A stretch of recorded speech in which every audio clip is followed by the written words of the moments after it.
А вместе с министром внутренних дел по Коми Андреем Сицким Владимир Уйба с Днем Победы поздравил участника Великой Отечественной войны Федора Симпелева. Ему 102 года. Они поблагодарили Федора Григорьевича за личный вклад в Великую Победу советского народа над фашизмом. Пожелали ему крепкого здоровья, благополучия, счастья и бодрого настроения. Федор Григорьевич, здравия желаю.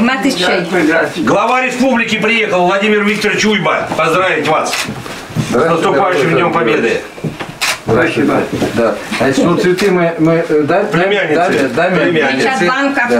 Да. Это вам, чтобы тепло было, здесь такой теплый плед.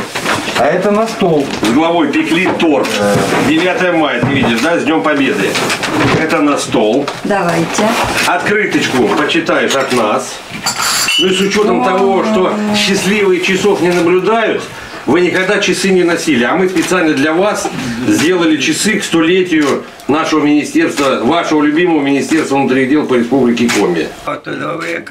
Федор Григорьевич родился 26 июня 1919 года в селе Большелук Сторожевского района. Служил в рядах советской армии в восстановительном железнодорожном батальоне Забайкальского военного округа. С мая 43 по ноябрь 45 командовал отделением 96-го восстановительного железнодорожного батальона 2-го Украинского фронта. С 45 по 46 годы служил в Ленинградском отдельном железнодорожном батальоне. Награжден орденами Красной Звезды Отечественной войны 2-й степени, медалью за взятие Будапешта, орденами и медалями, среди которых орден «Знак почета».